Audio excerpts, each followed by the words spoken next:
episode 18 of Trapped in My Mind. I am your host, Seth, and today with me have my eldest brother, one of my heroes, always growing up and still to this day, so glad you're here. Thanks for having me. Excited to chat with you because it's always a good time, and we spent a little time before here kind of chatting, but I like the topics you identified because although they've been talked about a little bit, generally, or what's the word I'm thinking of? As you would assume, I'm more interested to hear what you have to say because you're my brother on these topics. Not that I wasn't interested in the other people, because I definitely was, but I'm drawn to people that I know. So, with that being said, I hope people didn't take offense by that because I care what people have to say. Yeah, all episodes 1 through 17 are not important, is what he was trying to explain. Yeah, not true. But, I think anyone who has a sibling, they might understand that it's easier to talk to people you know. I wouldn't even say that. It's just, not just siblings, but people who you're closest with, their words mean more. So Sure. Hearing your perspective on these things, although everyone's is important, means more to me in my life because I'm closest to you. Does that make sense? Yeah, I feel like we've never really, dived into these type of conversations, so I'm interested to see what you have to say as well. Yeah, We've touched on the surface, but... Well, if anyone's been following along, they know that when I had my breakdown, it was to you and Sean, so... Yeah. I would say that was probably the one time that we really...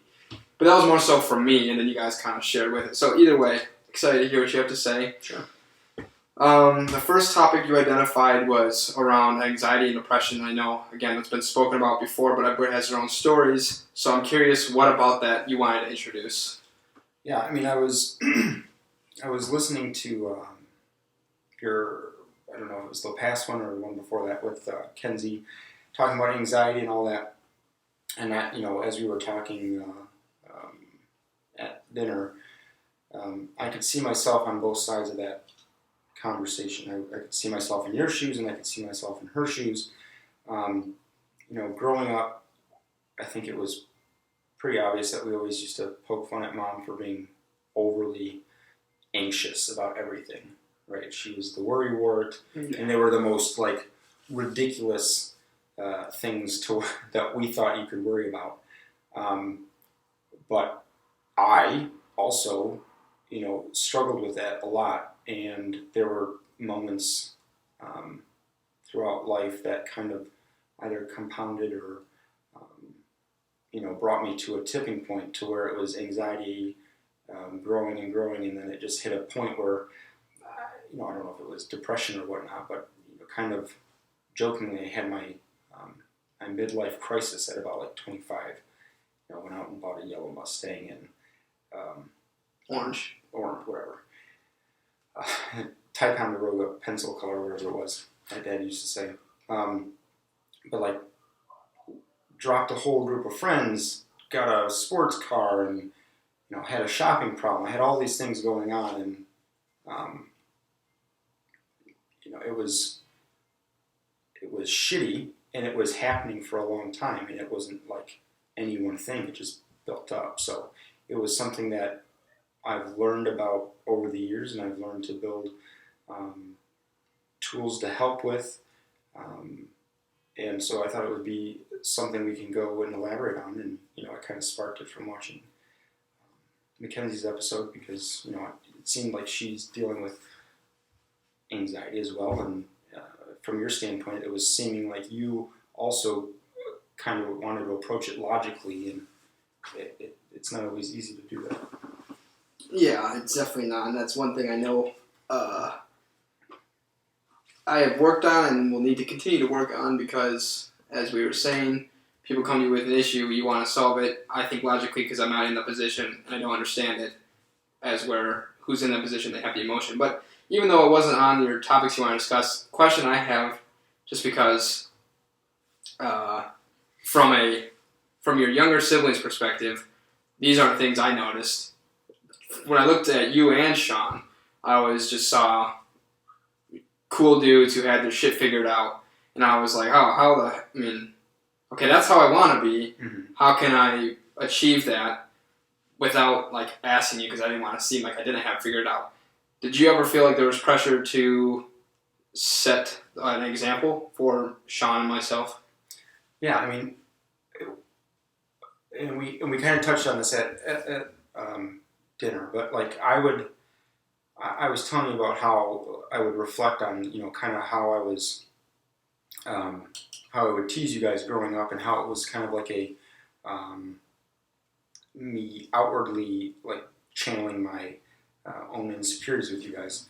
And I would remember Mom would come in and she said, you know, Sean said they look up to you and all those things, and it made it worse because the reason I was doing that is because I was insecure, and hearing that you guys looked up to me was frustrating because I didn't see that, you know, in myself. So it was like, you know, kind of that whole thing where you're like saying, you know, people telling you how great you are and you don't believe that in yourself, it just makes it worse for you.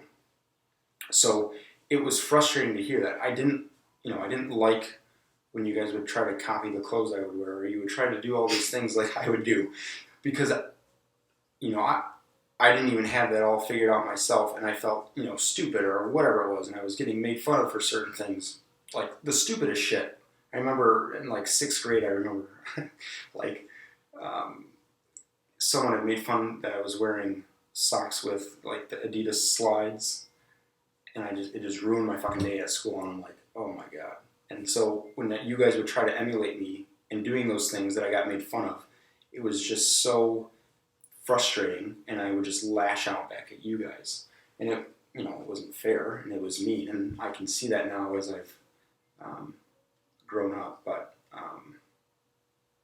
yeah, it takes a while to get from whatever age we were at that time to 31. Would you say that there was a point that you realized what you did have an effect on us? Like, even if you didn't believe that you had these certain qualities that we saw in you, is there ever a point where you started to realize that you do have these qualities and that you started to, I mean, I don't know if you want to say gain confidence in that regard, but realizing that what you put off, we found as desirable, and that we thought that was something we could look up to. Did you ever start realizing, like, okay, I am those things, or did you always have like this self-doubt type? Well, I think it's tough, right? Because you're aware that people can see those things, but do you believe those things to be true, right? So if you're asking when did I start believing in those things that other people saw, it took all of those things that I was going through throughout that time, and then hitting that tipping point to where everything kind of crumbled. And I use that word loosely because I know there's probably other people who have had, you know, hit far deeper bottoms than wherever I went through. But for me, my bottom, let's say at that time, I had to then pick myself up out of that, and through mindfulness or self-awareness, starting to build that sort of self-esteem or confidence back up has started, I think, when that started to click. If that makes any sense. Yeah, that makes sense. Did you ever feel like, and maybe you've already kind of answered it, but did you ever feel like increased pressure to do certain things because you know you had Sean and I looking to you? Or did you ever feel like, you know, being the youngest, I felt like even though I didn't want to, I could always kind of speak to you guys about, you know, looking for advice or whatever, but did you feel like you couldn't go down, or who'd you like, I guess how did you kind of navigate looking for advice and looking to for references, if that makes any sense? If you're asking if I had pressure to be a good role model, I honestly don't think it ever crossed my mind. I think we had a good like support system and not mentorship, but good upbringing around us to where all of us were going to turn out okay, right? We might have done some stupid shit along the way, but I wasn't concerned about my actions influencing you because we were all so not independent, but mature enough in our own way to know right from wrong and to know if somebody was doing something that it probably wasn't appropriate. Whether or not that's the case and you guys were impacted more by the things that I did or you impacted by Sean or any of those things, I don't know. But those types of things never crossed my mind because I thought we were set kind of in our upbringing. Does that answer it, or did you have? Yeah, that was one part of it. That was one part of it. The other part was, again, I felt like being the youngest I could, although I didn't like to because I didn't want to like show any weaknesses. Ultimately, if I had a question, knowing that you two were older than me could probably at least give me some insight of. Oh, yeah. So being the oldest, not having, I mean, you have your parents, but I know for me, like I didn't want to go to my parents. I didn't want to know all my shit. So did you have did you have to do a lot of kind of talking through yourself, or did you have? Well, so that's actually really what I think caused things to go poorly for me, and why I've done such a 180 on the back end of that. Let's call it that down point. I didn't want to share those things with anybody, right? I didn't want to admit that I was self-conscious. I didn't want to admit, that I thought these things about myself or whatever those things were. So they just built up and built up and built up and built up. And I would try to make up for those feelings by doing things for other people, right? I wanted to be the person that everyone could count on. Unfortunately, this is probably more towards friends than it was my own brothers, but I was, if anyone needed me, I was going to be there to do it. I was, paying for dinners if people couldn't afford it. Not because they asked me to, but because I wanted to spend time with them. So I'd just be like, all right, well, I'll pay for it. I'll do whatever. And it got to the point where I was the one becoming so giving, and then I wasn't getting that same sort of care back, and I wasn't talking about it. I wasn't getting those feelings out. I wouldn't bring that, if someone did something that hurt my feelings or made me feel bad, I wouldn't bring it up. I just keep it inside, and it would manifest and grow bigger, and it'd become worse, and it'd become, that thought in your head that just kept, talking to you, and would make it that much worse until, again, eventually it became that tipping point where it just all blew up. So could I have had somebody that I could have talked to? Sure. I just actively pursued the opposite of that. Yeah, and I think I can relate a lot to, throughout most of my life, but specifically a good chunk of, post high school, so early adulthood, of okay, let's go out, I'll pay for it. Not that anybody asked or needed me to, but for whatever reason, my own reasons, I wanted to pay for these things. I had no problem buying tickets to go to concerts with people. I had no problem taking them to lunch. No problem buying a round of shots consistently, even though it wasn't always reciprocated. Do you feel, or my question would be, why did you feel that you had to do that? Because I know for me why I felt that way, but I'm just curious to see why you felt like you always had to buy these people food, and why you always had to kind of give instead of receive. Acceptance. I felt like the only value I had was providing those things to those people, because I didn't have value in who I was, right? I mean, it was never to the point where I was harming myself or doing any of those things. It was just I didn't like who I was, and I didn't think other people did, regardless of how many times Mom told me or whatever, people said something like that. It was almost, even the people that I so desperately needed them to hear it from, words meant nothing. And to this day, words really don't mean anything to me as much as someone's actions do. But I'm sorry if I lost the point. What would I bring me back to what the... No, I mean, I think you kind of answered it. It's different for me because I felt like I was always accepted. I feel like my friends liked me, but the reason I did it is because I didn't want to lose that. And somewhere along the way, even though if I really think about it, I know this isn't the truth. Somewhere along the way, my belief was like, okay, well, my friends are my friends because I give them these things. Which, again, I know that's not the truth. I know my friends are my friends because of how I treat them and how we interact. Mm-hmm. But something clouded my mind to where it's like, well, now I'm so used to doing these things, and they're probably so conditioned to me doing these things.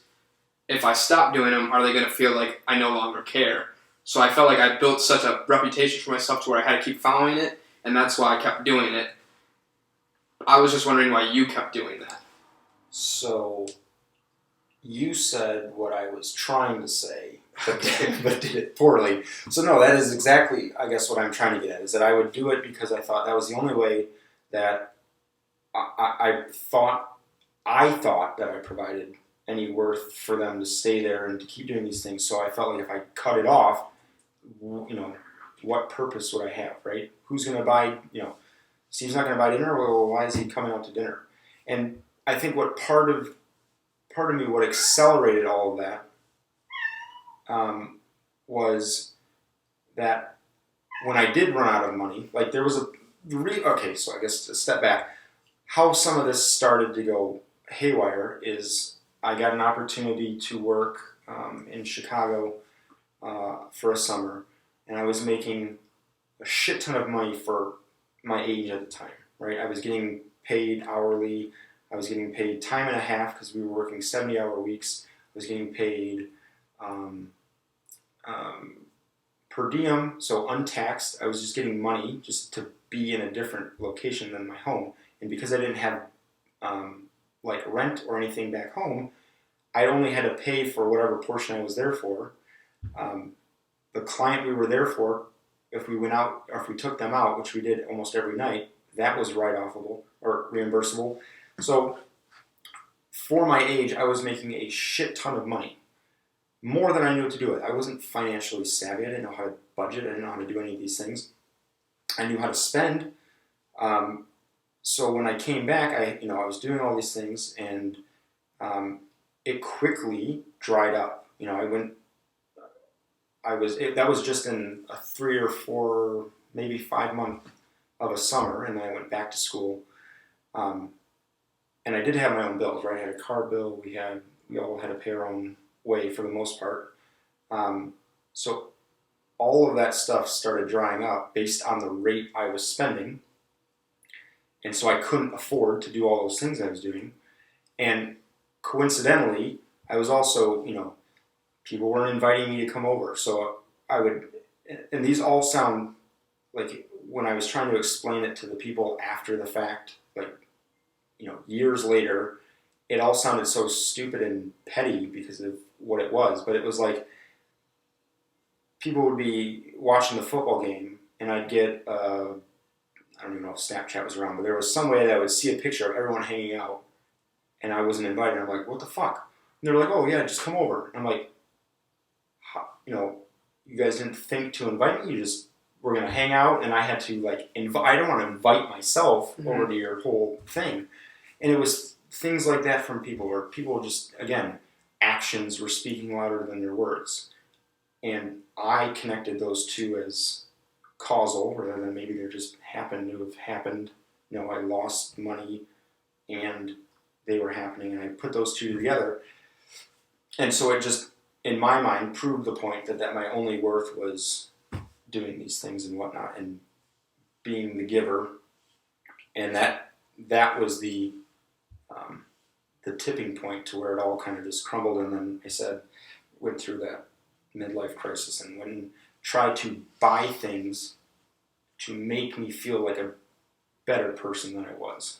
Yeah, and it's interesting because 2 points. What you were saying on our walk back from dinner, what you described with your friend situation may have been a you problem, not so much a they problem. They probably weren't doing it to exclude you, but it's how you perceived it, and it took you realizing just that before you could kind of get over it and accept that it wasn't with ill intent. But also, and this isn't to make you feel shitty, I think now that hearing you say it, because you were saying you started having these spending habits and, you had a lot of money, but you spent it faster. Mm-hmm. I always saw you looking up. Well, for one, it's well known that you're one of my heroes. So I'd always look up and like, oh, this guy, like Steven's financially secure. I want to be like that. He's got expensive clothes. He's got that. So in a way, and I'm not blaming you for my problem because ultimately my actions are. Sure, sounds like it. But I think I've realized, like I saw your spending habits and like, oh, I want that. Even though I could not afford that. So I kind of did the same thing where I don't know if I was making as much as you or whatever, but I was making a lot because I was working a lot, around 70 hours between 2 or 3 jobs, and I was spending like a fucking idiot, and eventually it got to the point where I was just drowning in credit card debt and was like, well, fuck. And the shitty thing is, even though I saw you do it, and even though you told me to be wary of this, I did it anyway, and it's very hard to come out of, but regardless, that's just something I kind of recognized from what you were saying, especially about like the being you problem, because I noticed that too. Was sometimes, just for example, and I kind of said this on a different episode. I've noticed that like somebody wasn't like responding to my texts, and I'm like, what the fuck? And like I questioned him on it. It was like one of my good friends. I questioned him on it, and he's like, I'm sorry, I just been busy. I didn't see your text. Like I completely did not mean it, and so I made up like this whole story in my mind of, oh, I must have done something to piss them off, and really it's just like the text came through, I never even saw it. Yeah. No, I'm laughing because that was like my early ventures into online dating. That's how it was. It was like I'll say something and someone doesn't respond. I'm like, oh my god, I fucked it up. Oh god, it's because I'm pasty. It's because I'm white. I'm skinny. I would think of all these stupid things, these superficial things, because someone didn't respond, and then you would either make the mistake of pandering, like typing back to them and whatnot and looking like a loser, or they would respond and you're like, oh god, you just be like, and then you feel like a loser yourself. Yeah. Again, all of that was happening leading up to, well, I guess some of that happened at the breaking point when you hit that low or whatever. It was what I think the positive to take out of all of this, and kind of what I had listed on there, or why I wanted to talk about this, is because I think the biggest part is what I've learned from it. So I felt like I absolutely had to go through all of that to then try to, build up and get better from there. And it wasn't immediate. Like, it took a lot of fucking work and trial and error and all these different things and vulnerability and actual honesty with what I was thinking. But it was a complete shift from my emotional intelligence, having to go through that and then realizing that I didn't want that. I didn't want to be depressed. I didn't want to be anxious all the time. I don't know if Kelsey listens to this, she's going to hear me probably say this for the 400th time, this story where I was like, I would literally, there would be times where I'd be taking a shower and I'd just stay in there for hours because I would be thinking of scenarios that wouldn't happen, but what if they could? And I would just be going through these things in my mind. And one of the craziest ones would be like if this would happen, if I was coming up to having to take a flight, I'd be so paranoid about flying because I would think that the pilot doesn't care about my life as much as I do, so I wanted to be flying the plane. And that sounds fucking ridiculous, right? I know nothing about flying planes, so why would I want to be in control of that?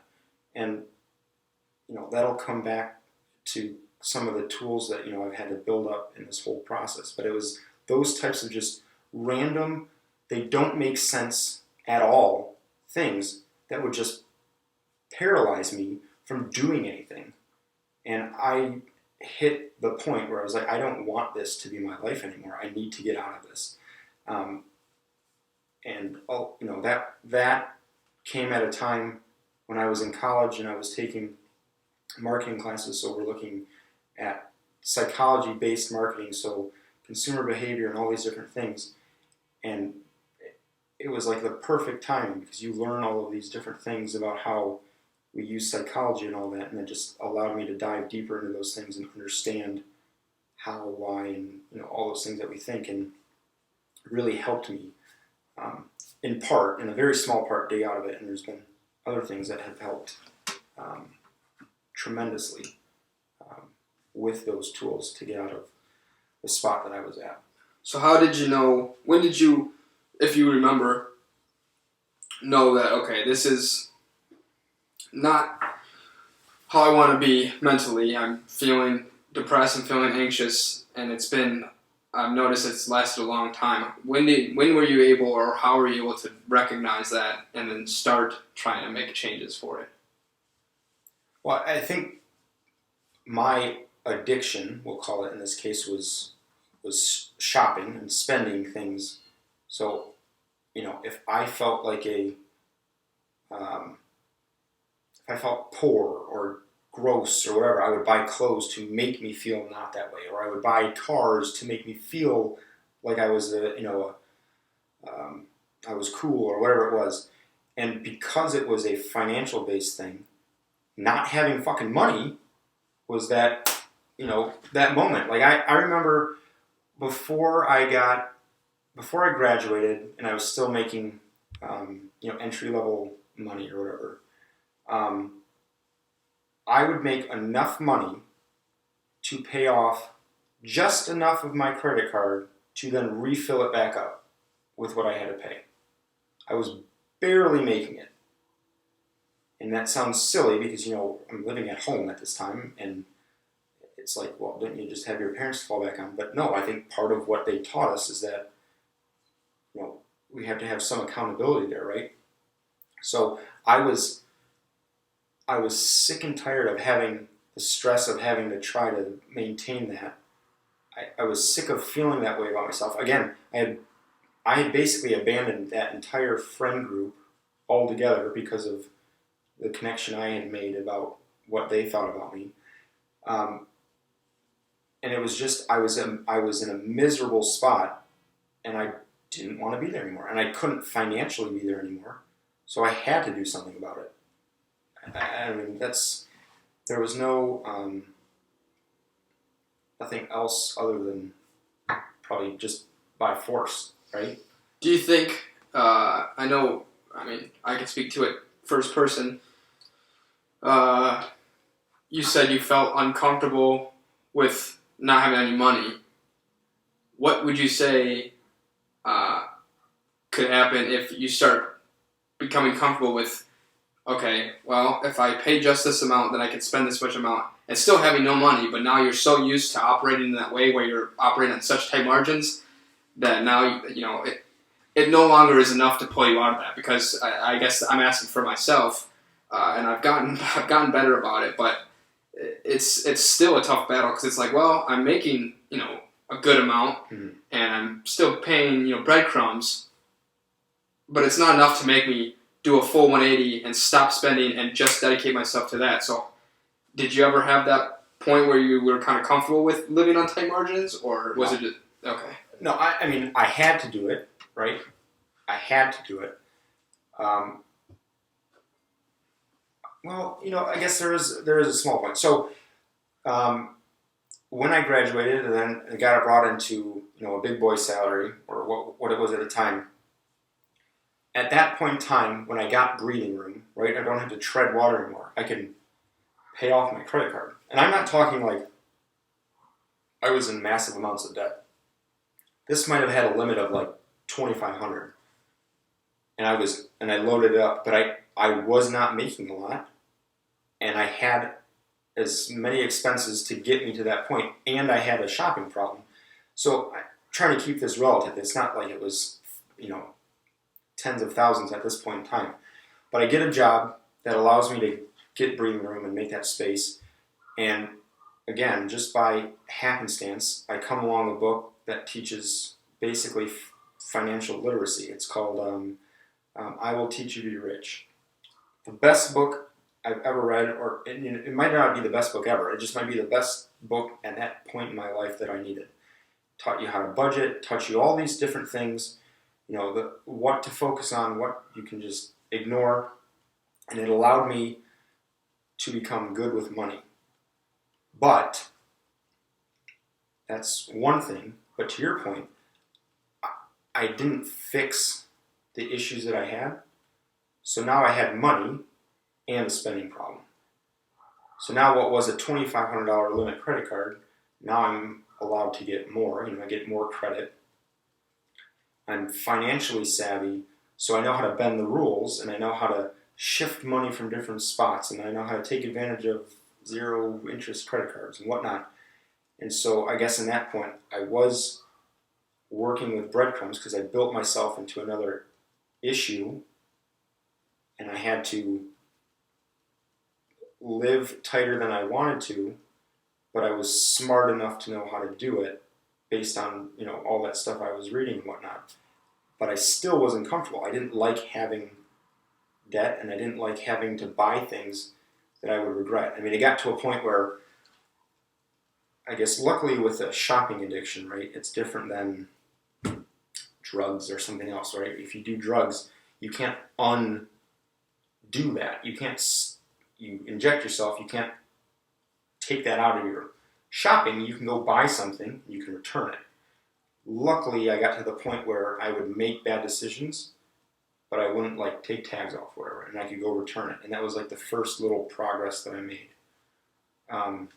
towards that. But there was a point where I was, I guess, more dangerous when you have a spending problem. So I was making a lot of money for the time or for my age, and I was spending a lot of it, and I was smart enough to move things around just a little bit to make my way. But it wasn't something that I wanted to be sustainable. But it wasn't the spending I needed to fix. It was the depression and anxiety stuff that I had to fix, that I was using spending as a way to fill that. Yeah, and I think that makes sense.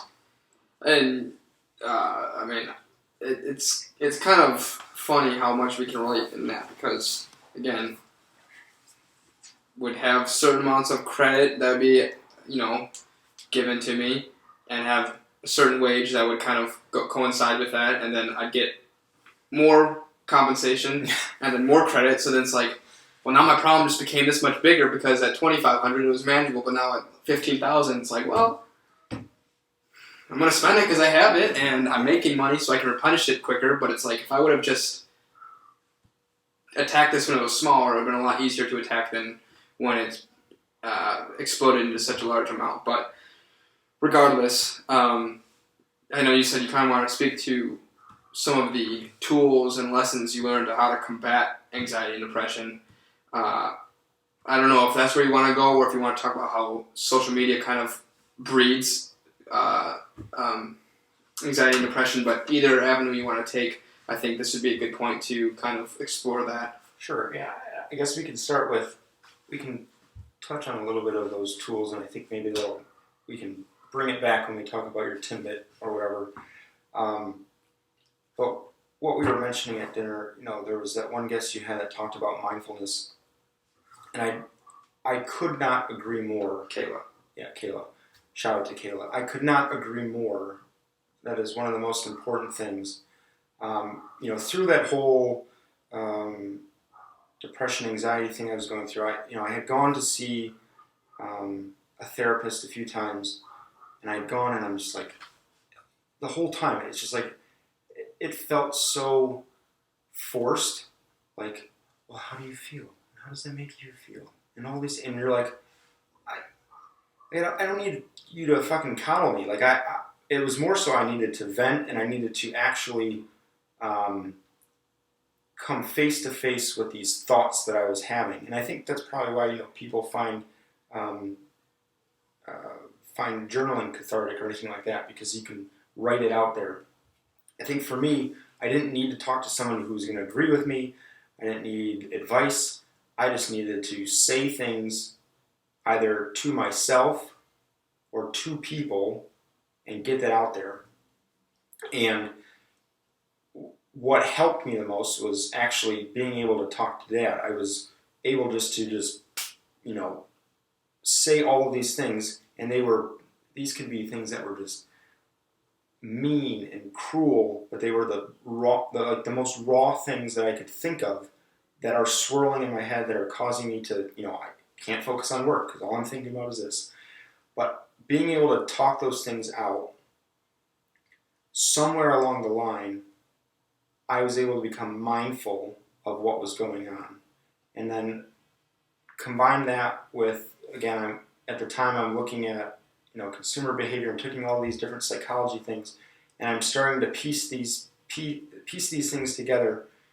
And then again, the time that the little bit of time that I spent with an actual therapist, I'm starting to understand all of these components and working through that, but working on it on my own terms, where I don't feel, being like I'm being babied or anything like that, where I can just talk to somebody and they can just fucking listen. And if I needed advice, I could ask for it and they could provide it. And it was in a judgment-free zone, right? I could say something that could be terrible or mean or cruel, and it wouldn't change what that person thought of me, because they knew that I was just trying to let it out of my head, so to speak. Again, another reason why I like trapped in my mind, because that's basically what it was. These are thoughts that were just trapped in there, and the only way to clear it out and to get better was to let them out. And so mindfulness was a huge thing, being able to think about what was going on. And I don't know if it's maybe just, a synonym or the same thing, but self-awareness, right? Being able to know when I'm like, okay, I'm going online and I'm going to go put things in a cart. Why am I doing this? Like stopping myself before I did something, having the ability to, if people are ever describe something like, I just left my body and I was sleeping and then all of a sudden I was in the fridge eating food. Like I was able to learn how to stop myself on the way to the fridge, so to say, and understand and start questioning what was going on so that I could prevent myself from doing something I didn't want to do. But learning how to do that takes a lot of work. It's not easy. I still struggle. I still struggle with it. I've gotten a lot better, but it's a never-ending thing that you have to be able to do, and you have to learn how to do it. And I honestly believe that, like a therapist's job is to help you with self-discovery. My understanding is they're not supposed to tell you what's wrong with you. They're supposed to help you ask the questions for you to realize what you think is wrong with you, so that you can be aware of those things and then take control back over them.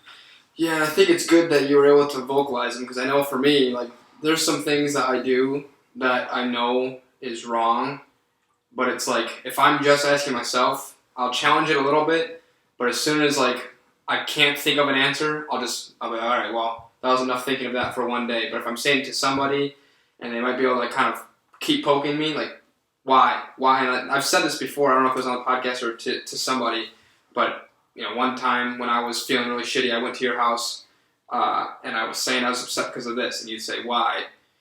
And then I had to think, and I was like, okay, well, because this, and you'd say, why? And then it really walked me full circle to, again, being kind of a me problem, not so much what somebody else did, or maybe a little bit of both, but I just like that,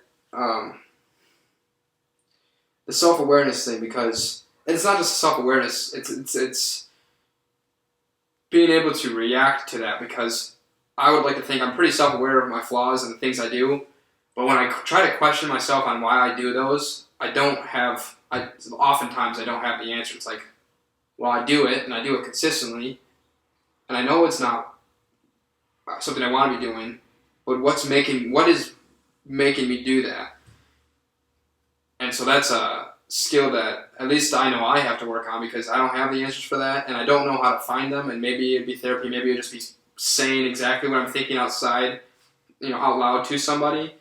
But that is a fucking hard thing to do. I'll say that, because maybe it's fear of judgment, or maybe you don't want to find out exactly. Maybe you want the problem to be fixed, but you don't want to find out why it's a problem in the first place. So you're just like, yeah, I'll tiptoe around it for now. Yep.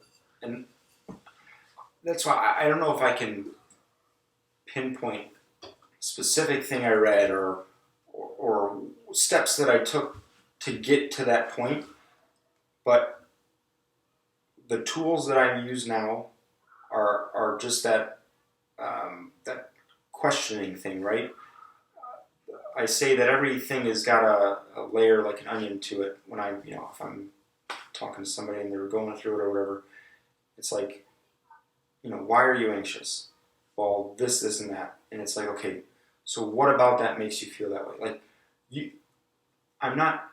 I want you to get there because I want you to ask these things about yourself to get to what is really causing that top level thing, which and this is why I guess it resonated with me when you were talking to Kenzie, is because I could see her telling you these top level anxieties, and you're sitting there, and just like I would do, when I was talking with my wife about things, I was like, I don't fucking understand what you're talking about. Like, it doesn't make sense to me. You don't want to fail, but you spent 80 hours studying. Like, what part of that makes you think you're going to fail? That part doesn't make sense. But I'm sure if you went through all of the different things that built up to that anxiety, there would be some rational reason how it got there. But standing here and not with either person not knowing how to go further down or wanting to go further down, you get that butting of heads. And it was I told you this, it was a tough episode to listen to because I could see myself in my lack of patience that I've had with my wife and with other people, not understanding what they were going through. And in the same token, I could put myself in Kenzie's shoes and realize that it's so hard to explain, especially if you don't have the tools to walk yourself down to that bottom level and understand why it's manifesting as a shopping problem or manifesting as a drug problem or a studying problem or an eating problem or whatever it manifests as. So how do you discover those tools? If you're Kenzie and this is an issue, how do you come to the realization to where you can explain it and understand it yourself? I think the first thing that you have to do is to just talk. So, or if it's journal or talk, in both of those cases, you have to be completely honest. If the reason she is so, and I'm just going to use, I know nothing about this, so everything I'm saying is about to be completely just an example. If it was that, you wanted to study so hard because you need approval from Seth, you need to say it out loud, and then it might go down a level than that. But if you just sit there and you're like, I don't know what it is, and I don't know what that is, like you said, you're actively avoiding saying what it is you feel because you're afraid of what it might mean about you. You're afraid about actually saying those things out loud and all those different things. Then you're going to get stuck in that top level, and people are going to get frustrated because they're like, what do you mean you don't know? How do you not know? So the best starting point, I think, is just to be vocal, and then to be vocal and be honest. And again, vocal can be writing it down, whatever it needs to be. But getting your truth out there and finding someone that you can do that with that won't harbor any judgment is probably the best spot. Typically, I think that would be a therapist. For me, it wasn't, just because it was the atmosphere that didn't work for me. I needed less, again, what seemed fakeness in it all, like fake care. Coddling. Well, yeah, fake care, right? Like, you don't really give a fuck about what I'm about to say. This is your job. Versus being able to actually say it to somebody who didn't pass judgment on me and does care about me. That was helpful. So finding that person or thing that you can do to do those things. And that's hard too, especially if you are judging yourself, and so you're like, well, the thing I'm about to say, I already judge. What if they judge it? But also just another thing that you said previously, which is something I want to do more on this podcast. I told you I would love to ask questions that I'm actually curious to knowing about and really leaning into what makes people think a certain way. That was the whole point of this podcast, but it's very hard to do because I don't want to offend anybody. And so whether it's on a podcast or not on a podcast, asking those questions either to yourself or to somebody else I think I would agree with you. That's where the most growing is, but it's very difficult because of the unknown. Like if I say something to you that I'm really ashamed of, there's a high possibility that you're also going to be ashamed of me, and I know that. So it's like, and it's about trying to be. I don't even know what to say. Like maybe not pinned in the corner, and your only thing is the lash, to break out of it. But it's like you have to come to that realization that do I want to continue down this path or do I want to change it? And for some people, that's easier than others, right? Some people can be like, I don't like the way I'm just going to fix it. Other people, let's say it's weight related, right? You're bigger your whole life, and you can't just. Everyone's like, well, just work out, just eat healthier, just do this, whatever, and nothing clicks. And sometimes it's like you have to have a heart attack, and it finally clicks for you. You always have to have some tipping point, right, that gets you there. What sucks, I think, for me, and what it sounds like for you, is that we want to be the people to help you flip the switch, right? We want to help fix it. We don't want you to be in that condition. We want to help you out there.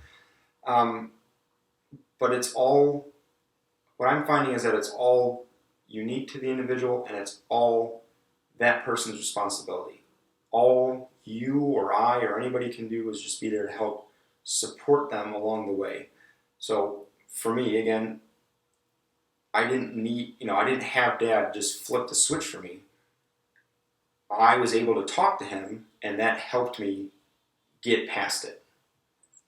If he tried to fix it, I probably would have pushed back. I didn't want it to happen right then. I didn't want to face those things on his terms. I wanted to face them in mine. So it's all on the individual, and I think the more people try to push it along, the more resistant that other person is to want to fix it. Yeah. Yeah, that makes sense. What? So, in your scenario with Dad, you said you were able to open up with him. I can't imagine that being easy. How did you know that A, he was the person you could open up to, and B, that you could really air this all out? I don't know if that makes sense, but... No, I mean, he was... Back then, he wasn't one to pass judgment at all, or to make any of those things. And he was receptive to the fact that if he started providing feedback or help, and I pushed back, that he would stop and then go back to listening, right? It's one of the things that I felt like when I was coming out of this, I was a really good listener, and then after a while, I became like, I wanted to get to the point I became a fixer, and that doesn't work. Like I wanted to skip listening to what someone had to say and just go straight to fixing it, and that it didn't fucking work at all. And I think I kind of, maybe I took a risk there, but I felt like that was going to be the case, and in that point in time, he was very good at being an active listener. Which again, I think for most people, maybe a therapist is good enough. If you have a best friend or whatever, I will say trying to do it with like a loved one, like a girlfriend or a wife or whatever, trickier, because there's a different level of intimacy there that you don't want to shroud with this sort of stuff. But for me, that's what it was. Okay. Yeah, I mean, I respect that. As much as I wish I... Rolling up there, you seem like you got something to... No, I was just curious as to how you made that decision, because my decision was to go to you and Sean. I didn't even think about going to Mom and Dad. Not that I couldn't, but I guess it's just different for everybody, because I was like, nah, not a fucking chance. Not a chance. But, well, I mean, we're what, 6-7 years apart? Yeah, 7 years. 7 years, sorry. Jackass. I've lost time. That's what happens when you become a dad. Yeah. Yeah, sometimes I forget Kelsey's birthday, and don't even ask me what my anniversary is, for that. Canceled. It might have just been the timing of it all, right? I might have used up all of that good active listening and judgment-free stuff, and then by the time we grow older, you might have seen maybe you might have seen more different reactions to things that they had, and so that was off-putting to you, and instead you went over to Sean and I don't know, but I didn't say that I did it on a whim per se. I mean, I felt like I had some backup evidence to think that it would have gone well in the first place. Like, instead of choosing, my best friend at the time or choosing whatever. So in a sense, I kind of just, took the jump, but I felt like it was an educated jump based on what I thought about it at the time. Okay. I guess that would align with my train of thought. It's just two different people. Okay. So I know you mentioned how social media can be used for good, but also it can really enable falling deeper into depression and anxiety. Did you want to touch on that a bit? Yeah, I mean, I don't think we have to pull out studies to know that people are being more depressed as they're on social media and whatnot, right? There's unrealistic standards. There's just vitriol and hatred and meanness that just is out there. And I don't think that it's social media's fault. I think it's a human problem. I just think social media makes it so much easier to be the worst of ourselves. Because, I mean, previously, if we didn't have social media and I had some fucking stupid take to make, I'd have to see you or call you to bring it up. I couldn't just put it out in the ether and have another crazy-ass person hear it and be like, I like this stupid take this guy's taking. I'm going to bring it up. Or, having the other guy that's over there and be like, well, that's fucking stupid, and I'm going to belittle him and all these things. And that's what I think it's devolved into, is just a battleground of anger and hatred, and it's quite unfortunate. I think it just leads people to... I think people are going on it because they're searching for someone to talk to, something to be a part of, and they're just getting met with the exact opposite of what they want out there. But we keep using it because it's addicting? Yeah. I mean, I think you've had few people on that say that it's addicting to them just because they like to look through, whatever you use it for. I mean, I typically use it to find things that I find funny or, I don't know what it is. I feel like the stimulus of just quick looking at things that keeps me interested on there. I mean, I don't... That's the quick burst of, I believe it's dopamine, right? Yeah. So, sure. Well, we're all doctors. Big TikTok guy. Big TikTok guy. Hot boy shit. Hot boy shit. So how do you think it can be used for good? I mean, I think we agreed on this earlier that the intent behind social media was for good, right? It was supposed to bring people together, bring, I think Facebook's original ads were like sharing pictures and connecting with old friends and all these, lovely things. And what I had brought up to you earlier was, there's some research behind, and I guess don't quote me on this, but there's some research behind the fact that conditioning with positive reinforcement is longer lasting and more effective than conditioning with negative reinforcement. So, like if you had a pet or whatever and they shit, if you shove their nose in it, it may work, but it may not be as effective or long lasting as rewarding them with a treat when they don't go to the bathroom in the house, or if they go out to a spot that you designate, it's more beneficial. So there are things out there right now, or patents or ideas out there right now to do this with other things like healthcare, where there's a patent out there that would link your Fitbit, your Apple Watch, or whatever your health tracking device you already have, with a cryptocurrency, so that when you do positive, healthy behaviors, you get rewarded in, monetarily for doing that.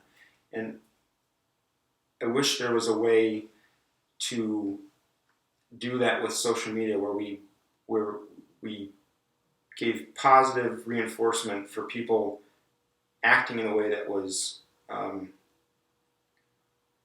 positive, not spreading misinformation, not bullying people online, not arguing with people over things, making rude and crude comments. I mean, it's a shame that we'd have to get to that point, right? I feel like it's the simplest motto to live by is treat others the way you want to be treated. And that's only downfalls if you're into BDSM or something like that, because then you beat people and you like it. But I feel like that, the fact that we have to do that sucks, but it would be awesome if we could get away from the shitty ways that we use social media now, because it just seems to be an accelerant for natural, terrible behavior. I mean, I'm sure there's a way to work back from having to do some sort of incentive to do it, and maybe just teach people to be better people. I don't know which way would be easier, to be honest, because, like you said, human nature, it's very easy to pull the bad out of people, and something like social media makes it even easier for that. But, and we don't have to go down this because I know we kind of talked about it at dinner, but if you reward somebody for good behavior, then again, who's the judge of good behavior? It would have to be people at Facebook, and it becomes subjective. Yeah, you're right. It's tough. What is good and bad? What's good bad to you? What's good bad to me? What's good bad to everyone? Maybe that's the problem, right? We don't, as a society, we don't have a consensus of what's good or bad, or we do, and we've just become so focused on being right, or being better than the other person, that we've lost sight of the fact that we agree on what is actually right and wrong collectively. Yeah, we focus more on being right than finding the right, or owning somebody for being wrong or making a mistake or whatever it is. Yeah, and I think, again, it's much easier than it will ever actually be, but the only way I can see that being kind of turned around is through conversation with opposite-minded people. But you said something at dinner that was interesting, is we need to question, if we and you think the same opinion, we should question that more often, because that's how stupidity is bred. Like, if I think that's a cool chair, and you're like, oh yeah, that's a cool chair, maybe the chair is fucking terrible, because maybe the chair fucking penetrates you when you sit on it. Terrible example, but point being, if no one's questioning why that's a good chair, then we'll just accept it blindly when it could be, improved upon. As opposed to where if you said that's a bad chair, then we'd fight it. I liked how you said it, and so I totally botched it with that chair example. It was pretty bad. You had brought up confirmation bias at dinner, and what we were discussing was that it sucks that based on whatever tribe we belong to, we'll initially agree with something that fits our worldview. So, I think we were talking about, an example was gun control. If someone was like, so-and-so is talking about gun control, if we immediately were in the tribe that wanted gun control, it would be like, no questions asked, yep, everything they say about gun control makes sense. And if we were against it, we would do all this research and pull all this shit up to own the other side about, you're wrong, that's stupid, you don't know anything, all of my research proves otherwise, blah, blah, blah. And what we came to is like, it would be so much better if we put in as much effort to understand our own, initial agreements as we did, as much effort as we put into trying to refute someone else's point of view. Because then you actually have to, rather than just being like, okay, yeah, someone said it, so it must be true. You actually have to put some thought into why you agree with that person. Why did someone say that, and that resonates with me? And if you actually have to look for the information, you might find that it doesn't, and then you become your own person, and you make your own choice. And I think we would just be, personally, I think we would be better off if we were able to have that sort of critical thinking skills that, we can make our own decisions, and we have to think about our own decisions. And it's okay that if we don't know something, we can say we don't know, rather than making a hot take on something that could be completely fucking wrong, and then having to, stand by that from time to time. Yeah, but it's easier to... Oh, it sure is easier, yeah. To just... You said that, okay, well, he did the research, so I'll agree with it, than doing the research on everything that is important. I mean, I'm honestly that way with politics. It's like, well, here's what I'm hearing from A, here's what I'm hearing from B. Out of what I'm hearing, neither of them sound good, so I'll go with C. But instead it's like, well, let me do my own research. But it's like, there's so many different fucking places to pull research from, and you don't know if it's biased or not. So it's like, yeah, it'd be better if we all did our own research, and if we had outlets that just gave us the facts, and not just politics, but for anything. Yeah. But if somebody who you trust says something with conviction, was like, well, I genuinely agree with them, so I'll just, okay, sounds good to me.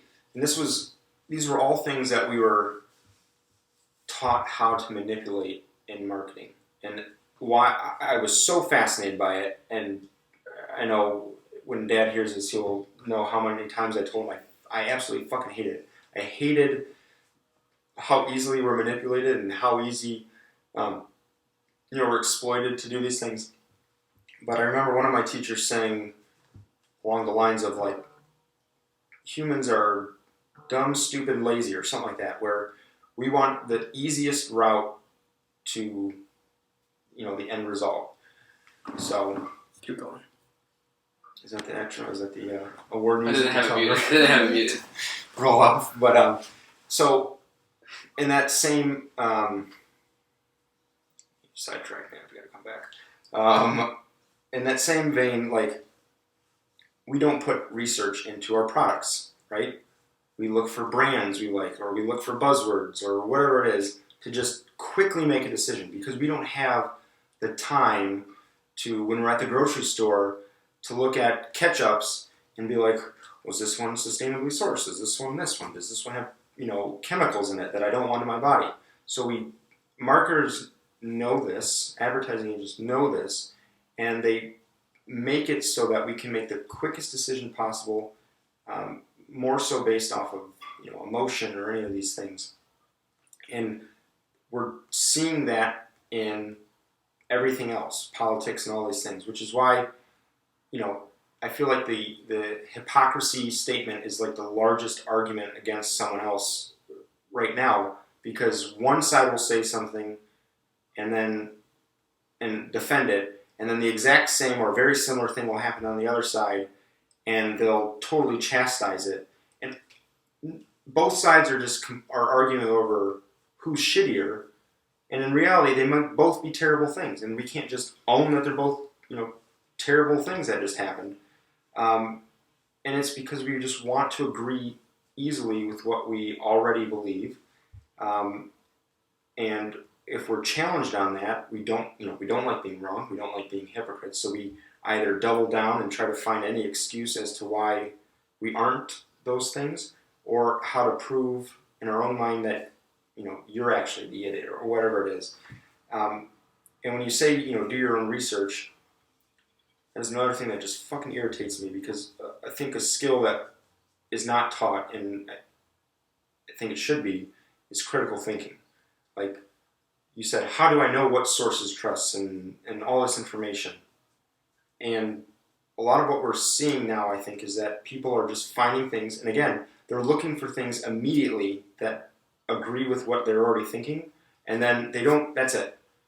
This says what I want it to say, and it looks like it's from a legit person, so it is the truth. Yeah, it reaffirms my belief that I want to be true, because it's already convenient.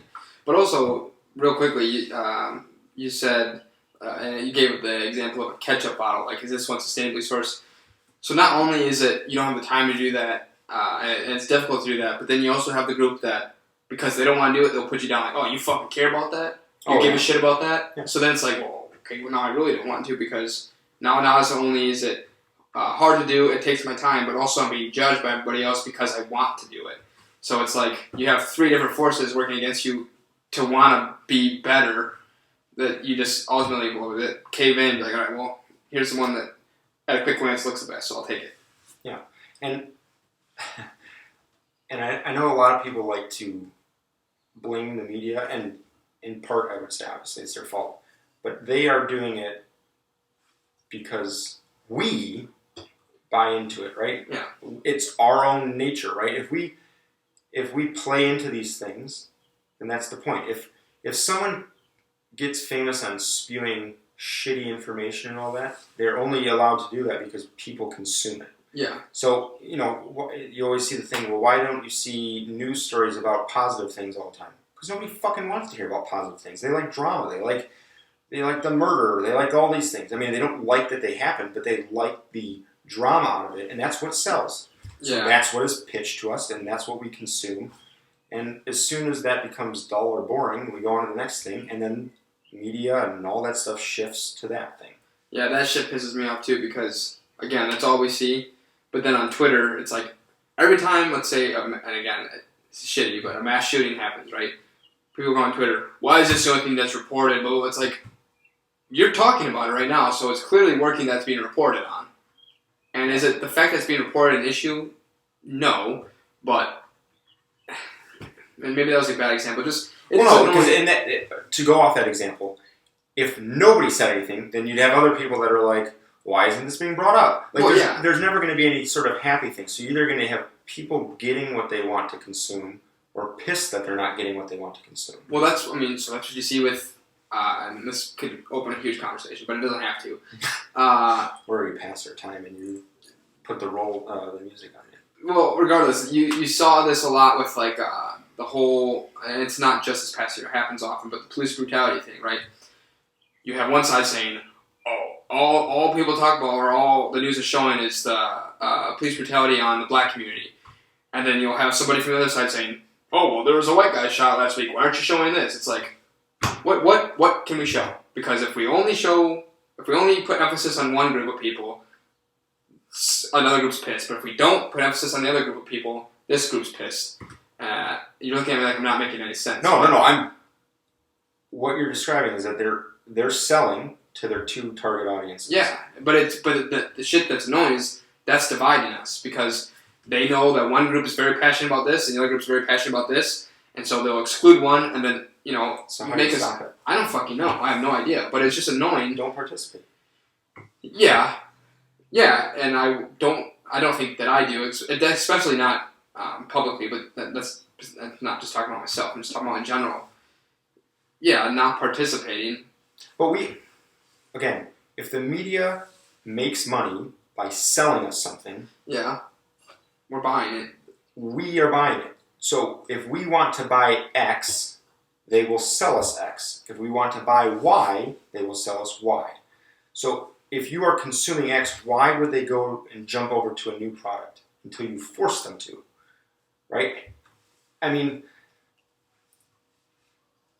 I think the conversation we're having is, related to, like, allegations against C.R.E.A.M. And the whole point was, I feel bad if I don't make a comment because, if you did these things, it's real shitty. And if,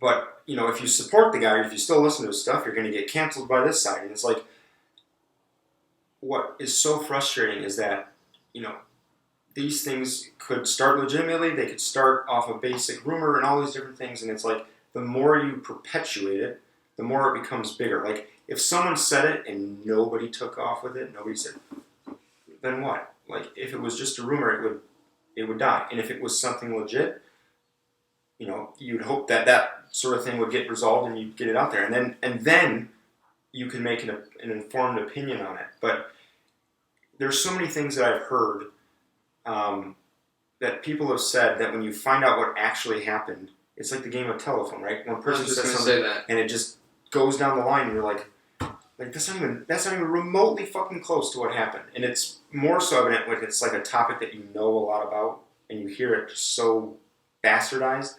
But again, it brings me back to the whole issue with social media is that there's no incentive to be right. There's incentive to sell you something that I want you to consume. So if I want a left-sided target audience, I'm going to sell them things that they want to hear, whether that's putting down the right or putting down or boosting, things that they're aligned with. And then same on the right, I would put down the left, and I would do all these things. And people want to be a part of a tribe, so the more that I put out, let's say I put that out to the right, the more the left hates it, the more the right's going to fucking eat it up, and vice versa, right? We're creating this thing because we want to be in our own tribe. We want to have these types of connections with people, and then we're getting exploited from that with our own, human behavior that people are trying to sell us something. It's a prime opportunity. I'm going to sell you something that brings you closer to what you already believe in, and to do that, I'm going to just kind of, at the detriment of everything else around you. Yeah, so, I mean, really, like you said, it's just really frustrating because we know it's happening, but we're buying into it and it keeps happening. It's just like a big fucking business scheme, which is frustrating because we know we're getting got. And that's why I say I know it's not the sexiest answer, the easiest answer, but if you don't participate in it, or if you can avoid participating in it, right? I think that's the only way to do it, and it's not going to change overnight. And it's got to be a cultural shift that happens, because I think the example we talked about was like traffic. If you complain about traffic, but you're stuck in traffic, you are part of the traffic that you are bitching about. Now, in that scenario, obviously you have to drive around, you have to get somewhere, so that's not a great thing to say you can't participate in. But you don't have to participate in the spread of bullshit and lies and rumors and all these different things. You can avoid all of that together. And hopefully, that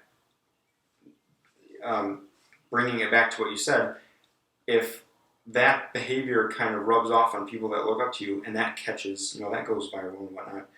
If you have more people that are behaving in a way that is, not to our detriment, that's where it'll actually start to resolve itself. But I don't think it becomes in the way of policy change. I don't think it, banning people from using it or canceling people is the answer to it. It has to come from, first from the individual, realizing that it's, shitty behavior in the first place. And then there's that, that group mentality, that social thing, like, oh, Seth's not, chiming in and doing all these things. I kind of look up to Seth, all right, maybe I'll stay away from this whole thing. I'm sick of this whole argument type thing going on. And that's, I believe, is what would have to happen for it to change. I think we're just too polarized right now that policy, one way or the other, is just going to make it worse. Well, I completely agree, and I had this conversation with Dad, and I won't speak for him, but left me feeling like his opinion was, well, that's never going to happen because people just aren't capable of it, which maybe my naive mind is fortunate that through more conversation, consciousness of our own behavior, and then like you're saying, maybe we can make change, because I agree with you, I don't think it starts with policy, I think it starts with personal behavior. I think that's the only way it works, but maybe I'm naive to think that that's going to ever happen.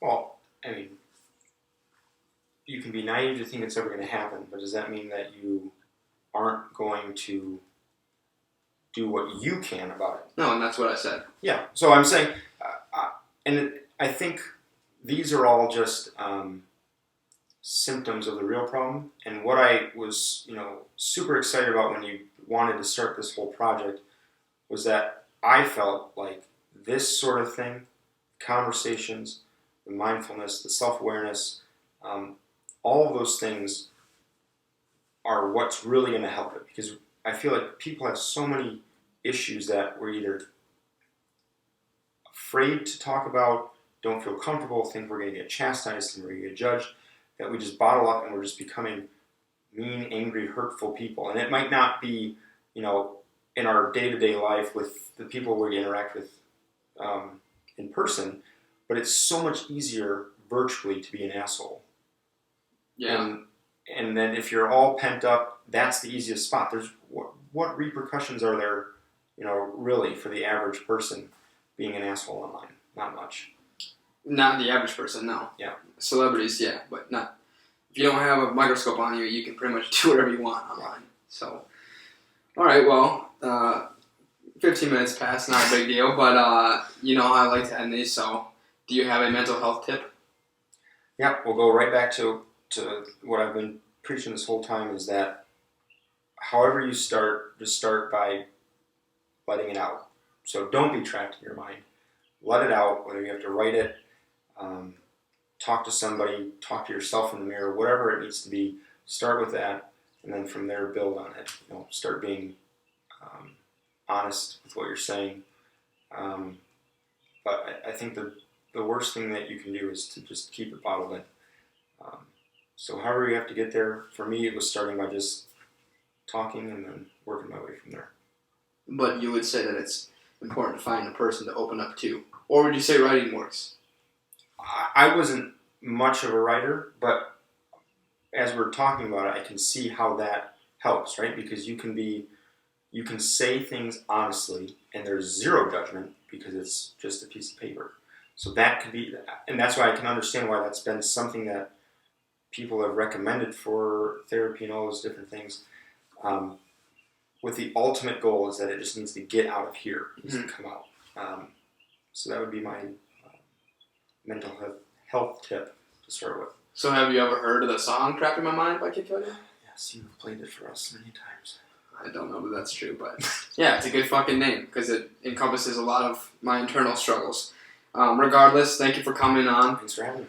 I apologize if anyone's heard fucking dogs barking, birds chirping, car horns. I left the window open.